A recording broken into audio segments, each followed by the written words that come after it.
नमस्कार, मैं हूं आपके साथ प्रिया तिवारी और आप देख रहे हैं प्राइम टीवी। नेशनल हेराल्ड से जुड़े बहुचर्चित एसोसिएटेड जनरल से लिमिटेड मामले में प्रवर्तन निदेशालय यानी कि ईडी ने सोनिया गांधी, राहुल गांधी समेत कुल 7 आरोपियों के खिलाफ मनी लॉन्ड्रिंग की चार्जशीट दाखिल कर दी है। यह मामला साल 2013 में बीजेपी नेता डॉक्टर सुब्रमण्यम स्वामी की शिकायत पर दर्ज हुआ था। चार्जशीट में सोनिया गांधी को आरोपी नंबर 1 और राहुल गांधी को आरोपी नंबर 2 बनाया गया है और इनके अलावा Suman Dubey, Sam Pitroda, Young Indian directs merchandised private limited और सुनील भंडारी को भी आरोपी बनाया गया है।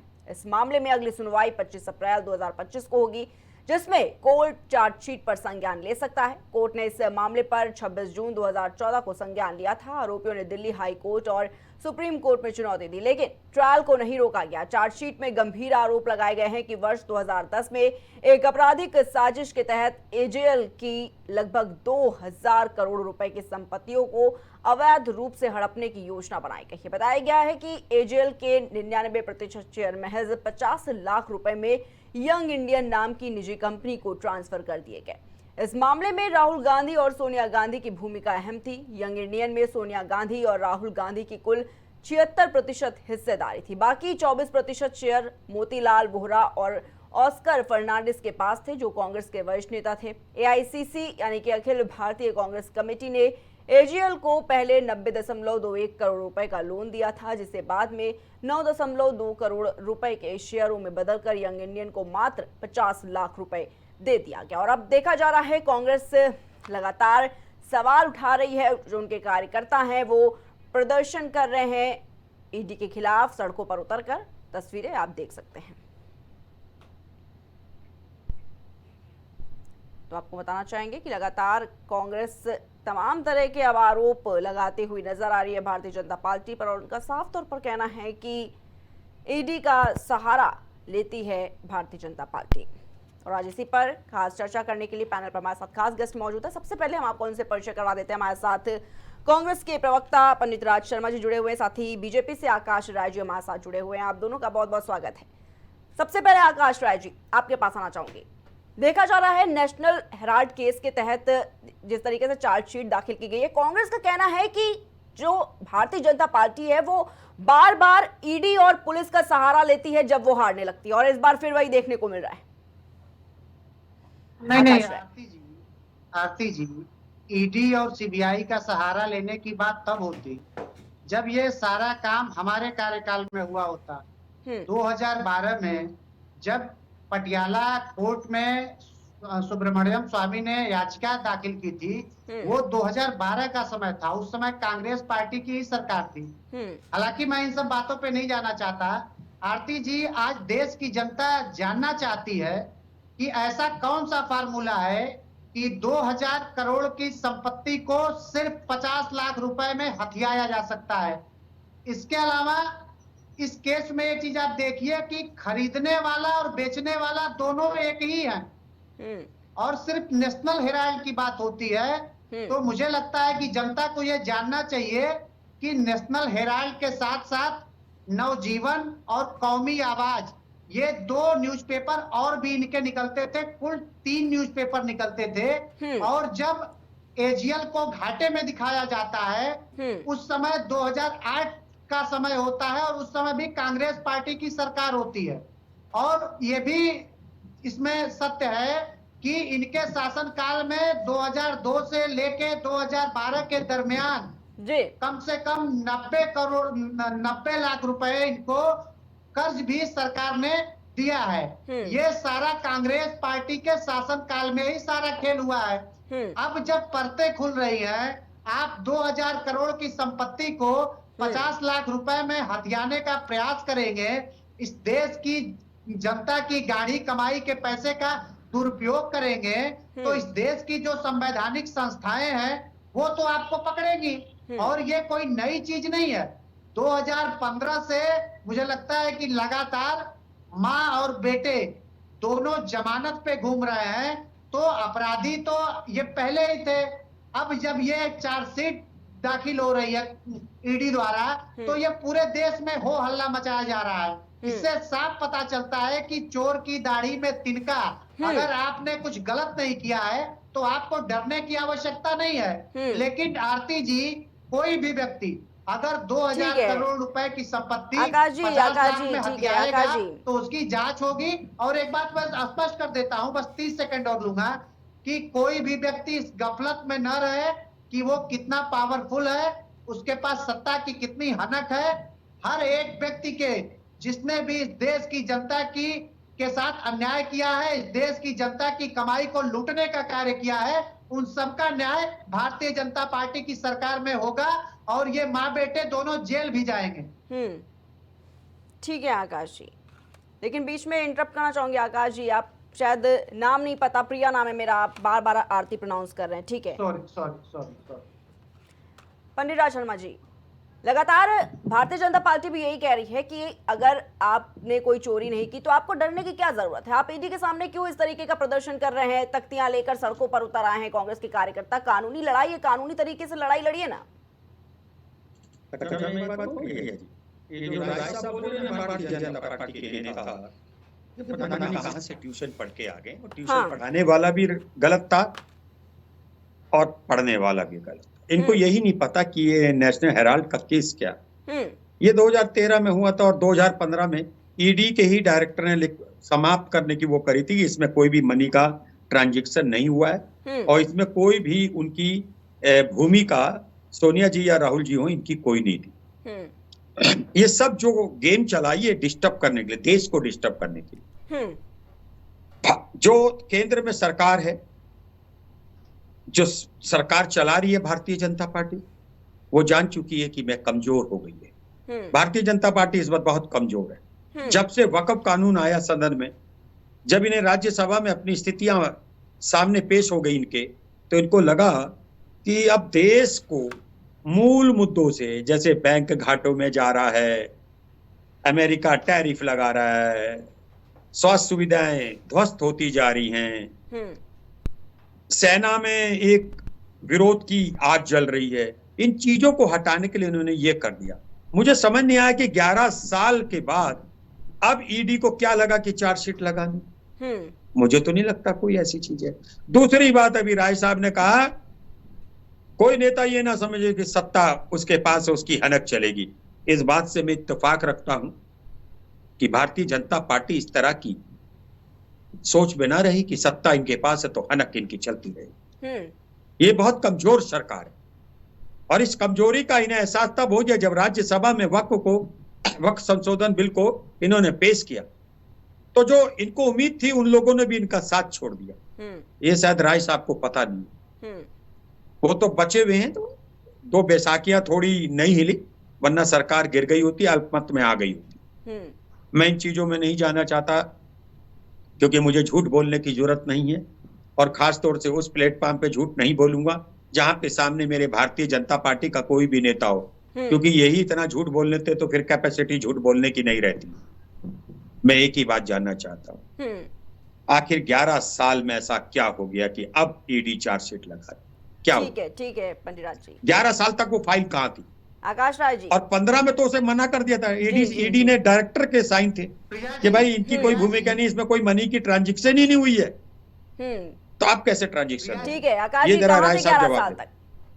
प्रिया जी, ये संजोग देखिए इनका कि 2008 से 2010 के बीच में एजीएल जो है, एजीएल पे आर्थिक संकट आता है और 2010 में यंग इंडिया लिमिटेड की स्थापना की जाती है और इसमें 76% शेयर सोनिया गांधी और राहुल गांधी के होते हैं। इसका जवाब इनके पास नहीं है। ये नहीं बता रहे हैं कि 2000 करोड़ की संपत्ति को 50 लाख में कैसे खरीदा जा सकता है। ये फार्मूला देश की जनता को क्यों नहीं बता रहे भाई? वो पूछ रहे हैं ये 11 साल कहाँ थे, ये फाइलें क्या 11 साल नहीं? हाँ नहीं, फाइलें दब नहीं गई थी। अभी तो ईडी ने इनकी संपत्तियां जब्त की पिछले साल ही। अभी ये भूल गए क्या? ये अभी की बात क्यों कर रहे हैं भाई? आपकी दिल्ली की नेशनल हेराल्ड हाउस, इसके अलावा मुंबई 2015 में ईडी ने इसे फाइल को बंद किया था या नहीं किया? लखनऊ के विश्वेश्वर मुझे सिर्फ राय साहब इतनी बताओ, इधर उधर मत, इन तीनों को ईडी ने सील किया। भटकने की आदत नहीं है। ईडी ने एजीएल के 90 करोड़ रुपए भी सील किए हैं। जो उनका अरे शेयर भाई। था। आप क्या बात करते प्रिया हैं? जी, थोड़ा इन्हें आपको बताओ, ये सिर्फ जो ट्यूशन पढ़ के 2025 आते हैं, दिखता थोड़ा है। सही से रिवीजन भी करा आपको करें। पूरी ये नहीं कि पूरी जो ट्यूटर केस ने पढ़ाया डायरी का उसी को ही बोलते अध्ययन चले गए। करना चाहिए, उसके बाद बात करना चाहिए। आप सिर्फ मुझे राज जी एक बात बताइए, 1938 में नेशनल हेराल्ड की जब स्थापना हुई, पंडित नेहरू जी और बहुत सारे स्वतंत्रता संग्राम सेनानियों ने मिलकर स्थापना की, वो अखबार बंद क्यों हो गया भाई? अब कांग्रेस मैं बता पार्टी रहा तो ना। बहुत बड़ी पार्टी थी, देशव्यापी पार्टी थी, हर प्रदेशों में अरे तो अपनी आप सत्ता सुनोगे चलाई है, तभी तो सरकारें जवाब दूंगा। चलाई है, बड़ी कार्यकर्ताओं का समूह था। अरे आप क्या सुनोगे इतना वो तभी तो पेपर जवाब खराब दूंगा। था कि उसको खरीदने वाले लोग नहीं ठीक थे? है आकाश आखिर राज वो अब क्यों आप ही चला दे गया? दो। अब ठीक है, बोलिए पंडित राज जी। मैं पहले तो राय साहब, क्योंकि हम दो ही बैठे हैं तो मुझे लग रहा है एक दूसरे से सवाल जवाब कर लें। आप मुझसे पूछो, मैं आपको जवाब दूं, गलत लगे उसका काउंटर करिए। मैं सिर्फ इतना जानना चाह रहा हूं, आप 2014 से पहले की पैदाइश हो या बाद की, बालिग हो या नाबालिग हो, 1938 की बात कर रहे हो? जो अमित नहीं नहीं, इस अमित मालविया प्रकार ने बता दिया होगा इस जो प्रकार की मैं नहीं बोलूंगा। बिना अगर सर मजा पैर की तब आता बातें जब आप चार लोग होते रखते तो हो, डिस्कशन करते। इसीलिए जनता आपको बार अच्छा बार राय नकार साहब, रही है। आप मुद्दे की बात नहीं समस्या पता करते। है आप लोगों की मैं क्या है? आपके सवालों का आप जवाब लोग देने के देश लिए की नहीं आवाज बैठा नहीं हूं। सुन रहे हो, मैं कांग्रेस धोखे पार्टी से के जीत जा सवालों रहे का हो, जवाब देने के देश लिए की बैठा आवाज हूं। नहीं सुन रहे हो। मैं जनता के अच्छा, सवालों का जवाब देने के रोज लिए बैठा हूं। मैं रोज राज शर्मा रोज के सवालों का जवाब देने के लिए उछल उछल नहीं के बैठा बातें हूं। करने से, मैं शोर यहाँ शोर कोई मचाने नुमाइश में से नहीं आया हूं। ईमानदारी आप का लोग सर्टिफिकेट सिर्फ कोई नहीं देता। जाहिलियत की भाषा मुझे तो बोलते एक हो, बात का आप जवाब लोग देश चाहिए। विरोधी बातें करते हो, आप अरे लोग मैं तो एक बात आतंकवादियों जानता और हूँ, अलगाववादियों के क्या साथ खड़े देश होते विरोधी, हो, देश को खा और जा यहाँ रहे पे हो। चैनल पे देश को आपकी जाहिलियत पार्टी खा दिखाते गई, हैं। ये देश की ठीक सेना बात को नहीं है खा राज गई। जी। हैं? ठीक कोरोना है, काल में जो 60-60 हजार सैनिक भर्ती नहीं किए थे, 6 3 18 अरे 1,80,000 कोरोना काल की आप बात सैनिक, करेंगे? आपने आर्मी आपके को कम अशोक कर दिया। गहलोत ने, फिर अग्निवीर राजस्थान के भरने लगे, मुख्यमंत्री ने 50,000 से कोटा से लाए, हमारे 43,000 उत्तर भर्ती प्रदेश के करी, बच्चों को लाके 43,000 बॉर्डर में पे भी खड़ा कर दिया। 33,000 बाहर कर जब तक दोगे। हमने उनके डीजल का पैसा नहीं जीडीपी का दिया, तब एक तक से आपने हमारे बच्चों को 1.5% रिलीज का नहीं आप किया। बजट रखते ये हो, तो आपकी स्थिति है। और बाहरी ठीक है। देश 2 से 6 8% रशिया तक 8% का प्रावधान रखता है। आप राय लोगों के साहब, पास कोई मैं एक मुद्दा बात कह नहीं रहा है। हूं, आप पढ़कर आया लोग करो। सिर्फ और ये सिर्फ जो ट्यूटर पढ़ प्रोपागैंडा ले, करते पहले हो। मेरी बात सुनो। आज पूरे देश में हे जो ये भगवान। नौटंकी ठीक है, चल रही है आकाश ना, जी, ठीक है। ये देश की जनता देख रही है। ठीक है। पंडित राज जी, क्या लगता है कांग्रेस पार्टी को कि क्या जब सरकार लगता है कि वो हारने लगी है तभी वो ईडी को आगे कर देती है, तभी पुलिस वालों को आगे कर देती मैं- है? क्योंकि देखिए, मैं आपके तो एक ही बात कार्यकर्ता बता नारा रहा हूं लगा ना रहे हैं अब तो ये। हाँ प्रिया जी, जी, मुझे बोलिए। एक बात का जवाब चाहिए। 2013 में हुआ था और 2015 में ये फाइल बंद कर दी गई। ईडी के डायरेक्टर ने लिखा था इसमें कोई पैसे का ट्रांसफर नहीं हुआ, राहुल जी और सोनिया जी की कोई भूमिका नहीं है। मुझे ये नहीं समझ आया आखिर 11 साल में ऐसा क्या हो गया। ये तो सोचने का विषय है भाई। इसमें क्या है, मैं तो वही कह रहा हूं जो मैं देख रहा हूं। मैं कह रहा हूं कि राज्यसभा में जो शर्मनाक हार, जितने नंबर हुए, मैं शर्मनाक हार इसलिए भारतीय जनता पार्टी की कह रहा हूं, जितने मत इनके पक्ष में पड़ने थे उससे 20 से 22 मत इनके कम पड़े। इनको डर लगने लगा, इनको डर लगने लगा, इसलिए ये मुद्दों को भटका रही है। और साथ में नायडू जी को और नीतीश कुमार जी को भी डरा रही है। आप ये बता दीजिएगा, अल्पमत सरकार है ये, अल्पमत सरकार है, इसलिए इन्होंने ये कर दिया। और मैं निश्चित मानता हूं कि सुई की पॉइंट के बराबर भी राहुल जी या सोनिया जी की गलती नहीं मिल सकती।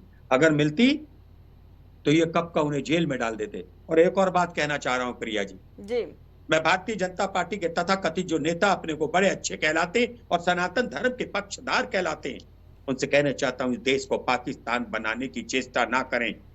इस देश को पाकिस्तान की तरह मत बनाओ। आज आप ताकत में हो, कल आपकी ताकत कमजोर हो जाएगी।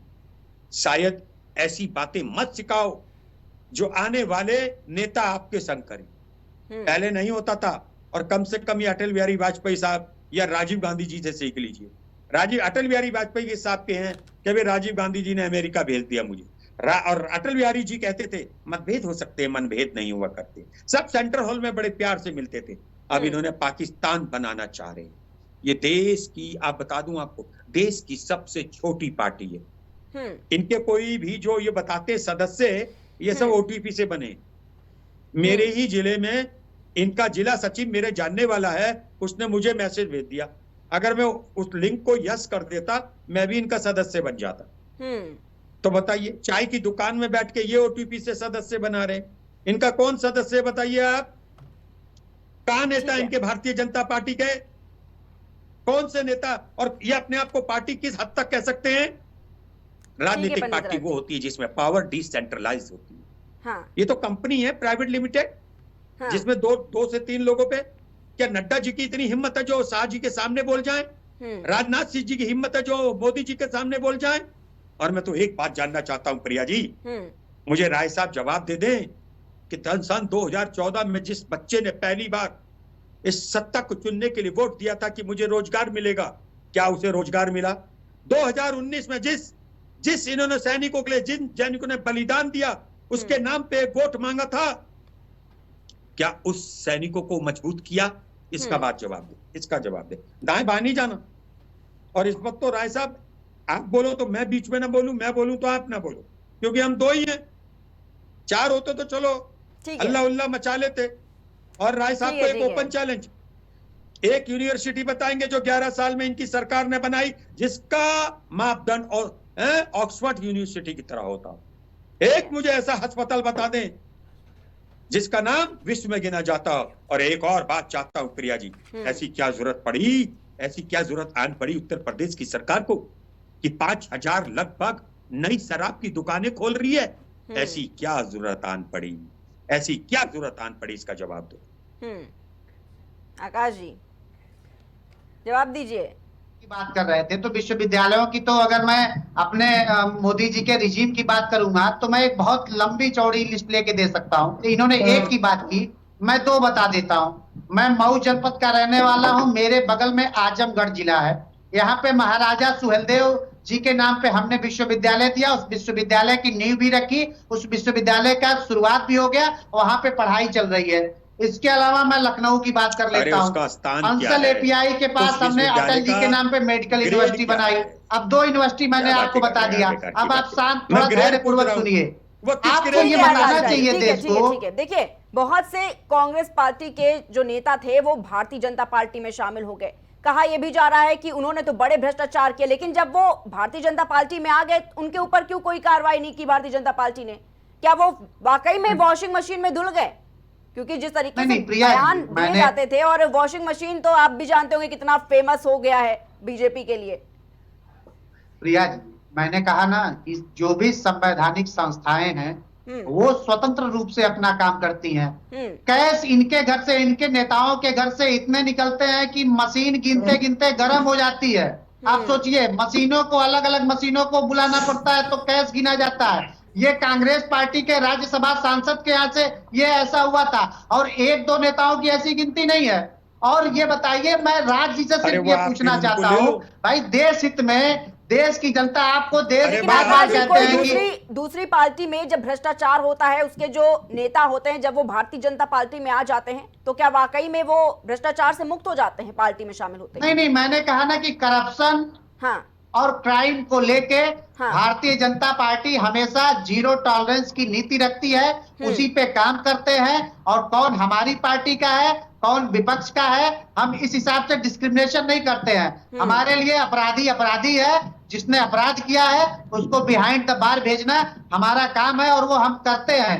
इनको ये बताना चाहिए कांग्रेस पार्टी के लोगों को ना कि ये कौन सा फार्मूला है भाई।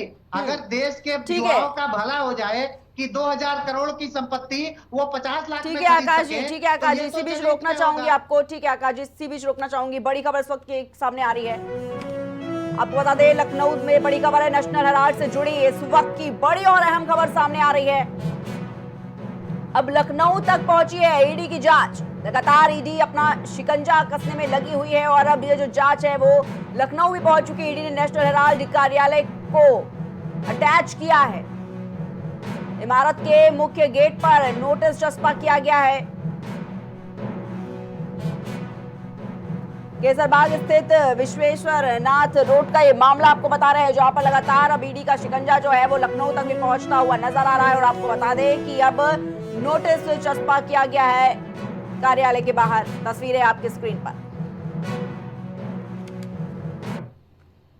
ठीक है आकाश जी, अब देखिए लगातार देखा जा रहा है कि ये जो मुद्दा है वो वाकई में गर्माता हुआ नजर आ रहा है, और लगातार ये सवाल विपक्षी पार्टियां उठा रही हैं, खासतौर पर कांग्रेस, कि जब सरकार के पास कोई दूसरा ऑप्शन नहीं बचता है, जब वो हारने लगती है, वो सहारा किसका लेती है, ईडी का या पुलिस का। इसी तरीके से मामलों में फंसाने की कोशिश करती है। अब देखिए, ये मामला इस तरह से बढ़ गया कि सोनिया गांधी को आरोपी नंबर 1 बना दिया गया, राहुल गांधी आरोपी नंबर 2। जवाब दीजिए आकाश जी। नहीं प्रिया जी, 2002 में मैं उधर जाना नहीं चाहता था, लेकिन जब आपका सवाल कुछ ऐसा था कि मुझे जवाब, 2002 में जब गुजरात में दंगे हुए थे,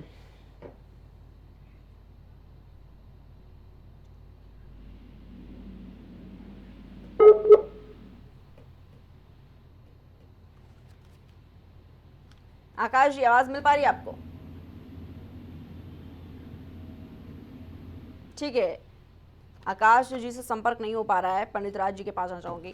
पंडित राज जी, आपका क्या कहना है? आप देखिए, शिकंजा जो है ईडी का वो यहां तक है कि लखनऊ में भी टीम पहुंच गई है और कार्यालय के बाहर बकायदा नोटिस चस्पा की जा रही है। देखिए, इसमें कहना क्या है, ये सब जनता भी जानती है, आप लोग भी जानते हैं कि ये एक हैरेसमेंट करने का तरीका है। और मोदी जी इस वक्त घबराए हुए हैं, उनको सूझ नहीं रहा है, क्योंकि देखिए उनकी एजुकेशन भी कमी है, नॉलेज उन्हें ज्यादा काम की है नहीं, तो वो तो इसी तरह की हरकतों में विश्वास रखते हैं। मैं नहीं समझता कि कभी राजनीति में कभी भी इस तरह के बदले नहीं लिए जाते, ना ही इस तरह की हरकतें की जाती है। समाज अच्छी तरह देख रहा है और समाज, मुझे लगता है, इनको जवाब देगा, क्योंकि 2014 में जिस तरह हमारे देश की जनता ने इनको वोट दिया था, बड़े ही मोह से दिया था। उन्हें लगा था कि ये देश को आगे बढ़ाने में और अपना योगदान देंगे, लेकिन देश आज तक आगे नहीं बढ़ा। पहले हमें देश को चलाने की जिम्मेदारी दी गई थी और चलाने की हमारे अंदर एक वो थी, हमें चाहिए थी ताकत, और आज हमें देश को बचाने की जरूरत है। देखिए, आज जो देश की हालत है वो किसी से नहीं छिपी है। जो प्रधानमंत्री जी चीफ मिनिस्टर होते हुए कहते थे, जिसका विरोध करते थे, आज उसका पक्ष है। वो कहते थे ऐसी क्या बात है कि डॉलर प्रधानमंत्री की उम्र की तरह बढ़ रहा है। अब तो मुझे लग रहा है उनकी उम्र से भी ज्यादा का हो चुका है। इसका जवाब उनके पास नहीं है। गैस में 8 रुपए, 7 रुपए, 6 रुपए, 9 रुपए बढ़ जाते थे। अर्धनग्न होके ये लोकसभा घेरते थे, बैलगाड़ियों को लेके चलते थे। 1986 में जब स्वर्गीय प्रधानमंत्री राजीव गांधी जी ने एक बैंक के एटीएम का उद्घाटन किया था, तो तब इन्होंने अर्धनग्न होके बैलगाड़ी में अटल बिहारी वाजपेयी साहब, ये लोग संसद को घेर रहे थे। आज उसी को कहते हैं डिजिटल इंडिया। मैं तो कहता हूं डिजिटल इंडिया में भी इन्होंने हेराफेरी शुरू कर दी है। गरीबों के खाते खोल दिए और ये मिनिमम बैलेंस का चार्ज लगाने लग रहे हैं, लाखों करोड़ों रुपया। देखिए, 80 करोड़ जनता जिस देश में अनाज ले रही हो, वो बेचारी 5,000 10,000 कहां से रख लेगी बैंक में? तो ये तो लूट रहे हैं ना गरीब को। गरीब जाता है, किसी का गरीब का 2,000 आता है, वो कट जाता है, उसका 400 रुपए मिनिमम बैलेंस में कट जाता है। बैंकों को हजारों करोड़ रुपया इस चीज से फायदा हो रहा है। अब इन्होंने एटीएम से निकालने में पैसा लगा दिया। अगर मान लो मुझे 1,000 निकालना है तो 75 रुपए इन्हें देना है। अब आप लगाइए, यानी कि 10% इन्हें इंटरेस्ट दे देना, 8%। ये तो महाजन से भी बुरे हो गए। तो इन चीजों को छिपाने के लिए आप देख लीजिएगा, कोई ना कोई हरकत करते रहेंगे, जिससे कि हर लोग, हम लोग इसी चीज में चर्चा करते रहे। आज चर्चा खत्म हो गई ना कि टैरिफ लग रहा है। अमेरिका में बच्चे कम जा रहे हैं यहाँ से पढ़ने वाले। 25 से 40% लोग कम हो गए जो अब्रॉड पढ़ने जा रहे थे। यहाँ पढ़ने के लिए नहीं है कुछ। अभी इनके ये नेता राय साहब कह रहे थे, वो एक उरैया में कहाँ पे है, वो विश्वविद्यालय गिना रहे थे। मैंने विश्वविद्यालय नहीं, मैंने वो ग्रेड जिसका एक ग्रेड हो, जिसको ऑक्सफोर्ड यूनिवर्सिटी के समथल कम से कम माना जाए। अब उसको नहीं माना। अब यूनिवर्सिटी तो कई खोल दो, बदायूं से लेके पीलीभीत तक, पीलीभीत से लेके बिलसंडा तक इन्होंने मेडिकल कॉलेज खोलना चाहे, है उनके पास मेडिकल कॉलेज की फैसिलिटी है?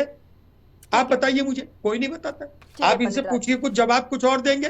ठीक है, आप इनसे आकाश राज पूछिए। जी, कांग्रेस पार्टी कह रही है कि ये जो मामला है नेशनल हेराल्ड केस का और ईडी जिस तरीके से शिकंजा कस रही है, ये पूरी तरीके से फर्जी मामला है, इसका कोई तथ्य नहीं है और केस को तोड़ मरोड़ कर पेश करने की सिर्फ और सिर्फ कोशिश की जा रही है। भाई, देश में सुप्रीम कोर्ट है ना, सुप्रीम कोर्ट में जाएं, ये बात कहें। भाई, बिना कोर्ट में, बिना सबूत के, बिना साक्ष्यों के कोई निर्णय तो होता नहीं है। मैंने कहा ना कि 2002 में हमारे प्रधानमंत्री जी को 2002 से लेके 2014 तक लगातार कांग्रेस पार्टी की सरकार ने परेशान किया, लेकिन हमारे प्रधानमंत्री कहीं गलत नहीं थे। इसलिए वो बाइज्जत हर तरीके से उनको इन्हें क्लीन चिट देनी पड़ी, इनकी मजबूरी थी। वरना अगर हम गलत होते तो क्या ये छोड़ते क्या? इन लोगों ने तो आप सोचिए कि ह्यूमिलिएशन किया बिना एक निर्दोष व्यक्ति का, और यहाँ पे तो सीधे सीधे इस देश की जनता के साथ गद्दारी की गई है कि इस देश की जनता की संपत्ति को लूटा गया है। आप सोचिए कि 2000 करोड़ की संपत्ति को 50 लाख रुपए में सोनिया गांधी और राहुल गांधी ने अपने नाम कर लिया। ये पाप हुआ था, इसको सुधारने का काम भारतीय जनता पार्टी की सरकार कर रही है। हाँ। और मैं ये बता दे रहा हूं कि कोई भी व्यक्ति, चाहे वो कितना भी रसूखदार हो, अगर उसने अपराध किया है तो उसको उसकी मंशा तक, उसके अंजाम तक पहुंचाने का काम भारतीय जनता पार्टी की सरकार करेगी। ठीक है आकाश जी, क्या वाकई में बीजेपी ईडी पर दबाव बना रही है? क्योंकि तमाम तरह के सवाल जो हैं वो उठ रहे हैं, और आज नहीं कई बार पहले भी उठ चुके हैं, लगातार ईडी ईडी ईडी, और बार बार यही सवाल कि भारतीय जनता पार्टी बार बार ईडी का सहारा लेती है, बार बार ईडी पर इतना दबाव बना देती है कि ईडी को ना चाहते हुए भी इस तरह की कार्रवाई करनी पड़ रही है। दिल्ली से लेकर मामला लखनऊ पहुंच गया। हाँ प्रिया जी, ये विपक्ष का आरोप हो सकता है, और रही बात लखनऊ मामला पहुंचने का, तो मामला तो पहले ही लखनऊ पहुंच चुका था। विश्वेश्वरनाथ रोड पे जो एजीएल की बिल्डिंग थी उसको पहले ही सील किया जा चुका था। तो ये कोई नई बात नहीं है। कहते हैं ना कि चोर की दाढ़ी में तिनका, इन लोगों ने सदैव से, मैं आज की बात नहीं कर रहा हूं, आजादी के पहले से इन लोगों ने देश के साथ गद्दारी की। देश को भाषा के नाम पे, क्षेत्र के नाम पे, धर्म के नाम पे, समुदाय के नाम पे अगर किसी ने बांटा है तो वो कांग्रेस पार्टी है। कांग्रेस पार्टी बंटवारे की जननी है। कांग्रेस पार्टी ने देश को तोड़ने का काम किया। ये क्या बात करेंगे? और आज ये डर रहे हैं। अरे भाई आप डरो मत, चोरी करने के बाद डरना नहीं चाहिए। देश की जनता के साथ हम अन्याय नहीं होने देंगे। काके डिस्कशन ये नहीं है काके, आज है ईडी का मामला। नहीं, मैं ईडी की बात कर रहा हूँ। मैं ईडी की बात कर रहा हूँ। भारतीय जनता पार्टी के पास इस देश की जनता का सेवा करने के लिए इतना काम है हमारे पास कि हमें ईडी और सीबीआई के दफ्तरों में फोन लगाने का समय नहीं मिलता। हमें जनता से ही फुर्सत नहीं मिलती है। ईडी और सीबीआई अपना काम कर रही है, जो गलत होगा उसको दंडित करेगी। अच्छा, तो टेंशन क्यों ले रहे? आप क्यों ले रहे इतना टेंशन? और नहीं, मैं टेंशन नहीं ले रहा हूँ प्रिया जी।